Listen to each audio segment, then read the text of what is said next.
My name is Amanda Earl, and on behalf of myself and the K-12 Outreach Program at Columbia University's Institute for Latin American Studies, I would like to walk you through a professional development guide we put together for U.S. educators.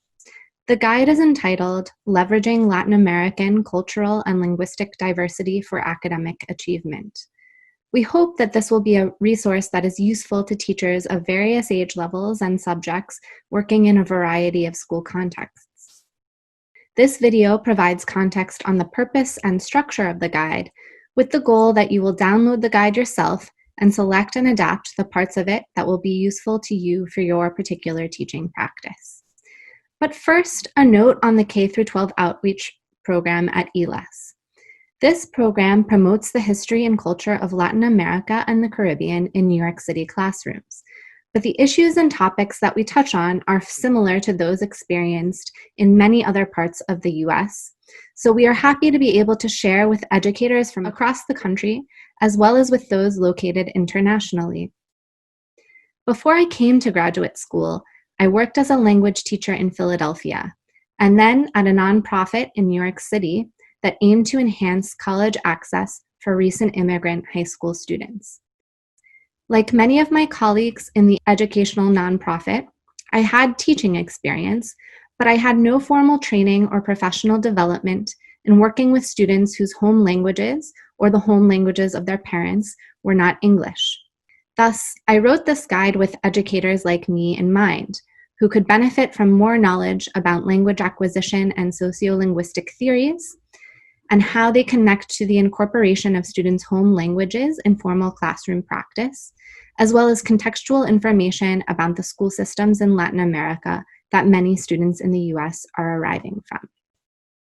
The guide contains background theoretical context and in total 8 activities, highlighted in yellow, for educators and teachers to complete themselves as professional development and/or as accompanying activities for them to implement with students of various grade levels.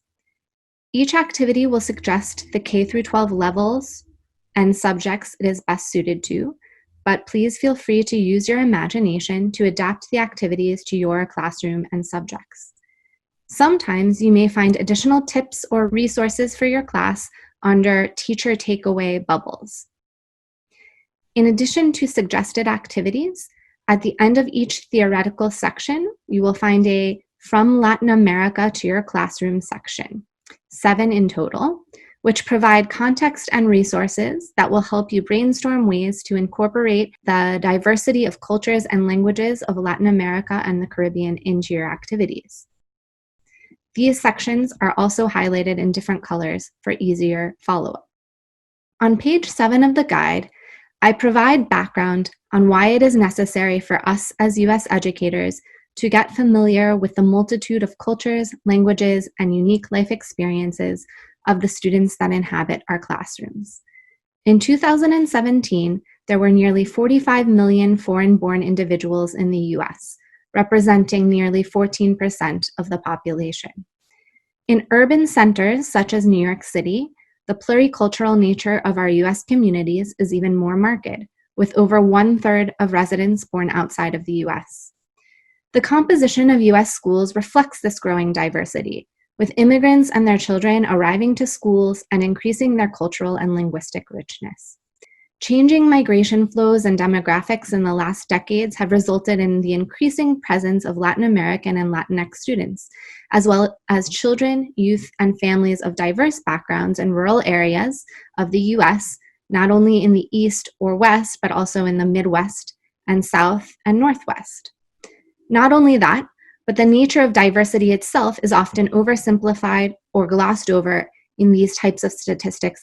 For example, while many U.S. students are identified as Hispanic and speak Spanish, Hispanic is not a homogeneous category. Some students identified as Hispanic might also identify as Afro-descendants, for example. You can check out more information and an activity about this on pages 34 to 35 of the guide. Further, not all youth and families arriving from Latin America speak Spanish or only Spanish. Many are indigenous language speakers. In other words, Not all Hispanic or Latinx English learners are speakers of the same kind of Spanish at home, and further still, they might be speakers of languages other than Spanish, such as indigenous languages or a Creole. And this is not only true in New York City, it's certainly true in a diversity of locations around the country. That is why it is important that, particularly as language teachers, we raise awareness of the range of different languages and ethnic backgrounds that students born both in the US and in Latin America represent. Turning to the body of the guide itself, it is largely organized to support educators in three main ways. First, to connect current educational and linguistic theory with concrete practices and strategies you can adopt to support incorporation of the languages and knowledges or practices that students bring from their homes and communities. So the first main goal of this guide is to explain how current theories connect with and support the use of multimodal, multilingual teaching strategies in formal academic instruction. An underlying premise of the guide is that Latin American and Latinx students, whether they are English learners or not, and their communities possess literacies, practices, and experiences that are valuable forms of knowledge, even if they are not the dominant forms of knowledge recognized in the formal classroom. And that these forms of knowledge, including linguistic knowledge, should be recognized and utilized by teachers and other students. Part 2 of the guide, starting on page 12, is mainly focused on these concepts classed as funds of knowledge and exercising a strengths-based perspective. Thus, part of our work as educators is not to be transmitters, but rather to act as conduits between home and school practices. Funds of knowledge and a strengths-based perspective go hand in hand. A second goal of the guide is to dispel common myths about diversity in general and about English learners and their students and families, particularly those of Latin American background. Section 3.1 contains activities to encourage the recognition that diversity can show up in myriad ways. Section 3.2 of the guide, starting on page 42, challenges the myth that English only will lead to better academic outcomes and presents the theory and practice of translanguaging as one way to encourage the use of multiple languages in classrooms. Translanguaging refers to allowing students to use all of their linguistic knowledge and repertoires in the classroom without having to strictly separate named languages, for instance, only speaking Spanish in one class or English in another. Additionally, activity number 5, language autobiographies, starting on page 51, encourages students and teachers alike to reflect on the varied linguistic resources they possess and provide some creative examples as inspiration. A third need we try to address in this guide is the socio-emotional stresses and the trauma that many students of Latin American and Latinx backgrounds might face in school settings.